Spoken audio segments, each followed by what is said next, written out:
नमस्कार। आज हम आपको बताने जा रहे हैं देश के सबसे बड़े लोक उज्जैन के महाकाल लोक के बारे में।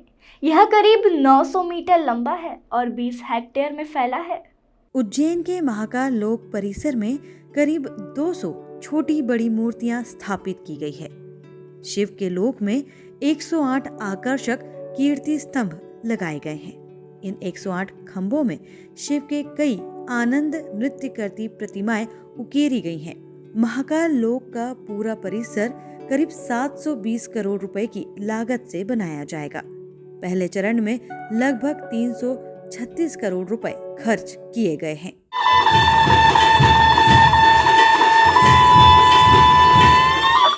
हम आज उज्जैन के विश्व प्रसिद्ध बाबा महाकाल की नगरी में पहुंचे हैं। 108 खंभों में शिव का आनंद नृत्य, ज्ञान, भक्ति भाव और आसानी से देवाधिदेव के दर्शन हो सके और श्रद्धालु शिव के विभिन्न स्वरूपों से रूबरू हो सके, इसके लिए इस लोक को बनाया गया है। प्रधानमंत्री नरेंद्र मोदी इसका लोकार्पण 11 अक्टूबर को करेंगे। चलिए शुरू करते हैं महाकाल लोक की यात्रा। हम 4 भुजाओं वाले महाकाल ओवरब्रिज से होकर त्रिवेणी संग्रहालय पहुंचे हैं। संग्रहालय के ठीक सामने 450 वाहनों का पार्किंग एरिया बना है। यहाँ वाहन पार्क कर महाकाल लोक में प्रवेश किया जाएगा। इसी परिसर में धर्मशाला और अन्न क्षेत्र का निर्माण भी चल रहा है। एक और सामने पिनाक द्वार और दूसरा नंदी द्वार है। अब हम महाकाल लोक में प्रवेश करने जा रहे हैं।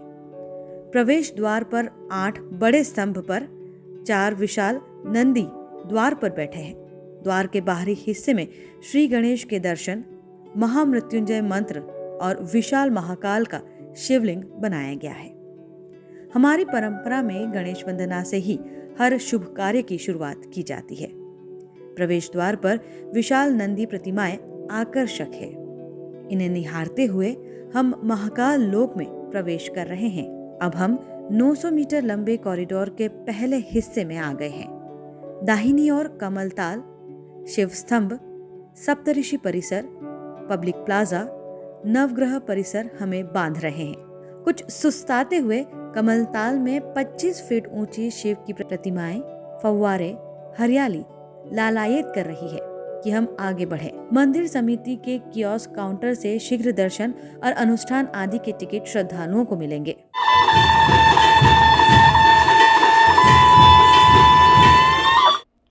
पैदल चलते हुए शिव, देवी और श्री कृष्ण से जुड़े मूर्ति शिल्प नजर आ रहे हैं। इन शिल्पों पर उनकी कथा भी अंकित है। QR कोड भी है जिन्हें मोबाइल से स्कैन कर कथा सुनी जा सकती है। इनमें कुछ खास है शिव बारात।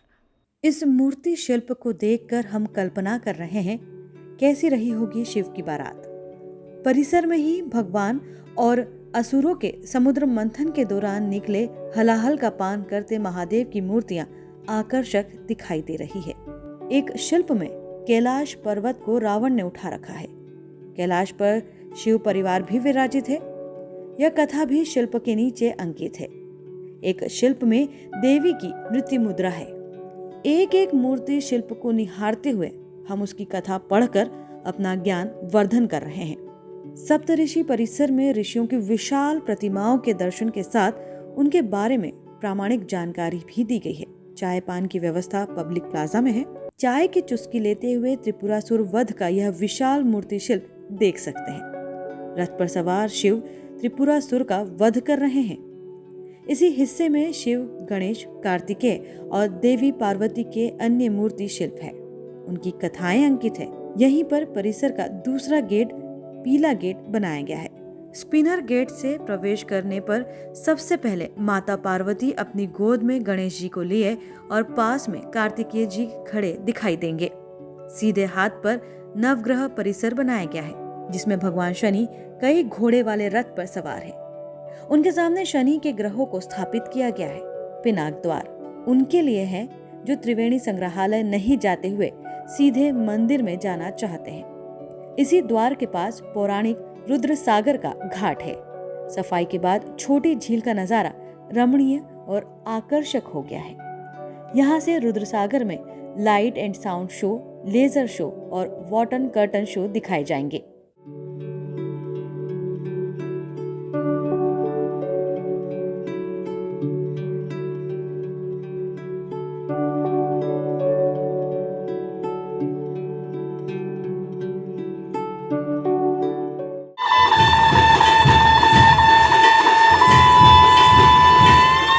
परिसर में 108 स्तंभ शिव प्रतिमा बनाई गई है।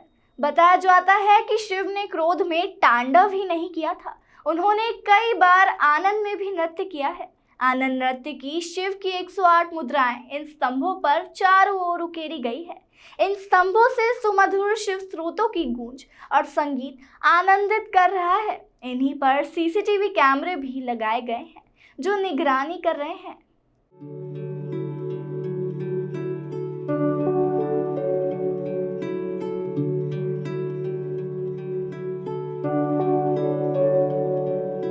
हरियाली फव्वारों के बीच ज्ञान के इस परिसर में चलते हुए पहुंच गए हैं शॉपिंग कॉम्प्लेक्स की ओर। यहाँ फूल प्रसाद के स्टॉल से लेकर धर्म और संस्कृति से जुड़ी वस्तुओं की दुकानें हैं। यहीं से श्रद्धालु फूल प्रसाद लेकर मंदिर की ओर आगे बढ़ेंगे। इसी से लगा फैसिलिटी सेंटर 2 है। यहाँ काउंटर पर जूते चप्पल, बैग आदि जमा किए जाएंगे। यहाँ पेयजल, टॉयलेट ब्लॉक, रिफ्रेशमेंट आदि की व्यवस्था है। जिगजैग से होकर श्रद्धालु फैसिलिटी 1 परिसर में पहुंचेंगे।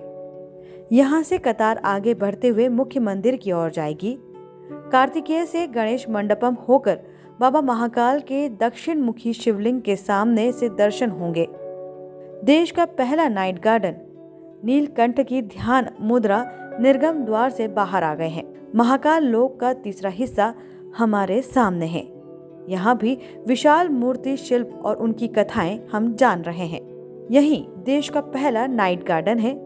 भीतर शिव स्त्रोतों की स्वर लहरियां झिलमिल विद्युत प्रकाश के बीच घूमते हुए अद्भुत अनुभव हो रहा है।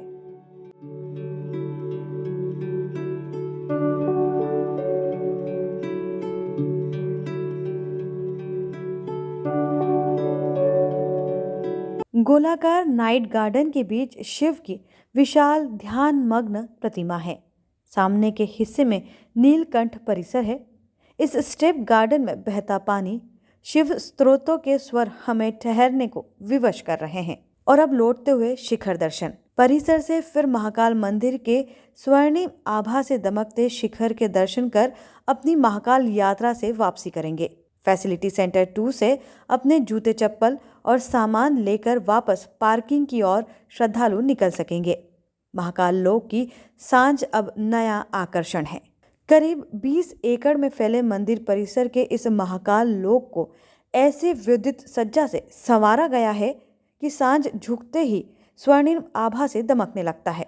तो यह थी महाकाल लोक पर हमारी खास रिपोर्ट। अगर आप भी स्वच्छंद वातावरण में आनंद की सुखद अनुभूति लेना चाहते हैं तो एक बार महाकाल लोक का भ्रमण जरूर करें। लगातार खबरों के लिए बने रहिए हमारे साथ और देखते रहिए जन प्रकाशन न्यूज़।